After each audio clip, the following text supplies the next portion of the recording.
औरतें उनके लिए कितने घरों में अलग कप होता है, अलग गिलास होता है, अलग प्लेट होती है। जब ड्राइंग रूम में वीआईपी गेस्ट आता है और घर वालों के लिए अलग कप में खाना, अलग कप में चाय पियेंगे, अलग उसमें पियेंगे, पानी पियेंगे, प्लेट अलग होगी।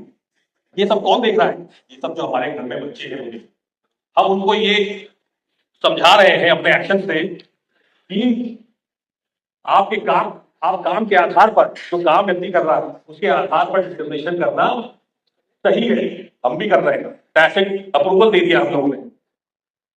तो यही ये सिस्टम हमको चेंज करना है, क्योंकि जब ये सब जो अत्याचार हो रहे हैं, जो डिस्क्रिमिनेशन है जान के आधार पर, जब ही खत्म होगा जब मानसिक एक रेवोल्यूशन होगा, मेंटल रेवोल्यूशन जब आएगा समाज में।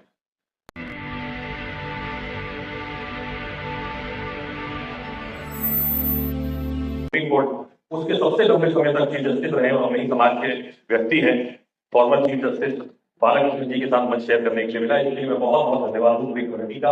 आपका जो हाईएस्ट अथॉरिटी आप कह लीजिए, हाईएस्ट अथॉरिटी आप कह लीजिए, जो संविधान पे बात कह सकती है, उसकी रक्षा कर सकती है, उसके साथ एक साथ बैठने को मिला। देखिए, मैं आरक्षण का लाभ उठा करके मैंने इंजीनियरिंग करी, उसके बाद बढ़िया नौकरी मिल गई। यही पड़ोस में नोएडा में नौकरी मिली थी, बहुत अच्छी नौकरी में लग गए। 1.5 साल हो गया तो पिताजी ने बुलाया घर पे थे हम लोग, त्योहार था, पूछा कि अब आगे का क्या विचार है। तो मैंने कहा विचार है क्या, नौकरी करेंगे, विदेश मौका मिल जाएगा करेंगे। देखा लाभ तुमने उठाई किया है संविधान का, बाबा साहब का आरक्षण, तो वापस कब देने का विचार है? तो उस समय तो समझ में नहीं आई बात कि वापस क्या देना है। समाज के लिए कुछ करिए, जो अपनी लड़ाई नहीं लड़ सकता उसकी लड़ाई लड़िए, जिसकी मदद आप कर सकते हैं उसकी मदद करिए। तो ये बाद में बात समझ में आई कि हम लोग लाभ उठा लेते हैं, हम लोग फायदा उठा लेते हैं, लेकिन वापस जब देने की बारी आती है तो वापस केवल अपने परिवार को दे पाते हैं। तो उसी के कुछ महीने बाद नौकरी छोड़ी, समाज सेवा में लगे। 7 साल 8 साल लग गए जनता को विश्वास दिलाने में कि हाँ आपको, आपके लिए हम लड़ाई लड़ सकते हैं और आप हमें चुनिए। 4-5 चुनाव हारा हूं मैं। उसके बाद इस बार जनता ने देखा कि हाँ संघर्ष आपने किया, लड़ाई लड़ी, धरने दिए, आपके काम करवाए, तब जाकर के यहाँ पद पे बैठने का मौका मिला।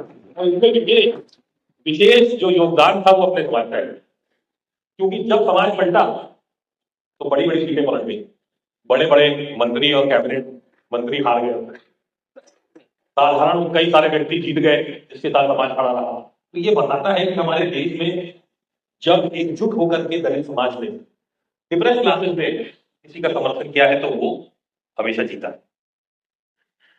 बस दिक्कत की बात यह है कि एकत्रित होने में, संगठित होने में बहुत समय लग जाता है। बहुत ही विशेष परिस्थितियों में हम एक साथ होते हैं। इसलिए मैं एक बार और धन्यवाद देना चाहता हूं कि बाबा साहब की कहीं भी बात पे चलने के लिए, संगठित होने के लिए जो कहा बाबा साहब ने, उसको आपने प्रैक्टिकल किया। आपके ऑल इंडिया फेडरेशन जो है, आपने सारे संगठनों को एक साथ संगठित करने का जो काम किया है, इसका बहुत बहुत धन्यवाद है।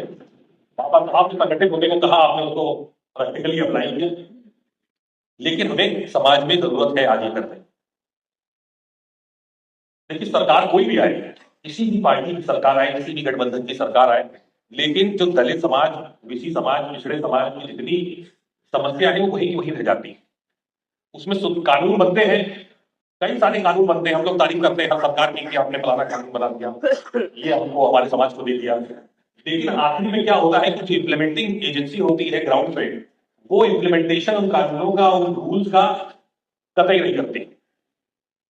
हम लोग आंकड़े देखते हैं कि अत्याचार, प्रिवेंशन ऑफ एट्रोसिटीज एक्ट बढ़ती जा रही है, बहुत सारी बढ़ती जा रही है। ये बड़ी नहीं है, ये हमेशा से उतनी ही थी, बस समाज जागरूक हो गया है। कोई ना कोई हमारा साथी भाई या बहन मोबाइल लेके पहुंच जाता है, कोई वकील है हमारे समाज में, कोई जस्टिस है, आपके बीच में भी थे, आईपीएस बन गए। तो अब ये जागरूक होकर के कम से कम एफआईआर लिखवा देते हैं, कुछ ना कुछ एक्शन हो जाता है, थोड़ा थोड़ा तो लिखा पढ़ी में आ जाता है। कोई अत्याचार बढ़ नहीं रहा है, सिर्फ आंकड़े बढ़ रहे हैं क्योंकि हम लोगों के नोटिस में आ रही है बात।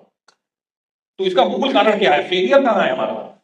फेलियर है हमारा जो एजुकेशन सिस्टम है, जिससे हम हमारे देश के भारतीयों को, हमारे नागरिकों को ये समझा नहीं पाए कि कितनी बड़ी गलती है डिस्क्रिमिनेशन करना।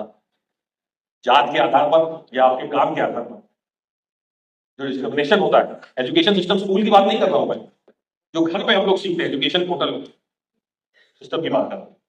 हमारे घर में आप ही लोग बताइए कि कितने लोग जो कूड़ा उठाने आते हैं, कितने लोग उनको पानी पूछते हैं, या घर में जो झाड़ू पोछा बर्तन धोने वाले जो आती है, उनके लिए कितने घरों में अलग कप होता है, अलग गिलास होता है, अलग प्लेट होती है।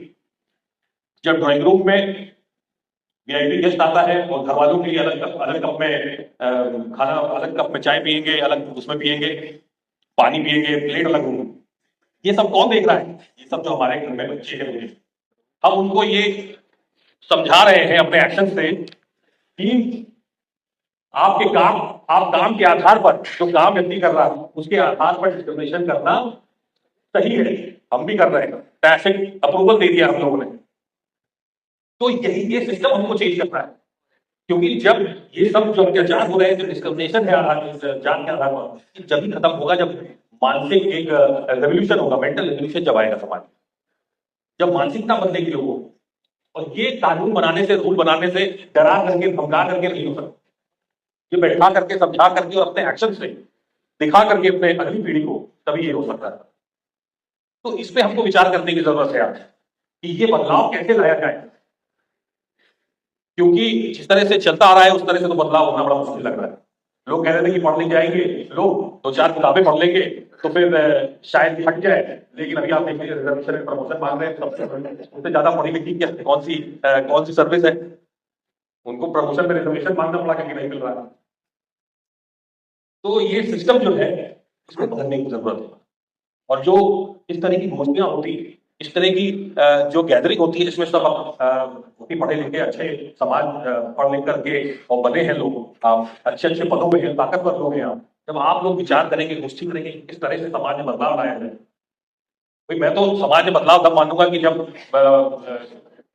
बराबरी एकदम समाज में आ गई है, जब समाज स्वयं कह दे कि अब हमें आरक्षण की जरूरत नहीं है, अब हमको बराबरी, हमें कहीं डिस्क्रिमिनेशन नहीं है, हमारे अवसर समानता है और हमें आज अब आरक्षण नहीं चाहिए। तो ऐसी जब सोच आएगी तब मैं मानूंगा कि समाज जो है, पूरा समाज बदल चुका है, हिंदुस्तान बदल चुका है, भारत बदल चुका है। बस यही मुझे आपके बीच में रखने की ज्यादा समय नहीं है, मुझे लग रहा है कि मुझे भी हो रही है, जाना है कहीं। बहुत बहुत धन्यवाद आप सभी का सुनने के लिए, मुझे आमंत्रित करने के लिए। जय हिंद।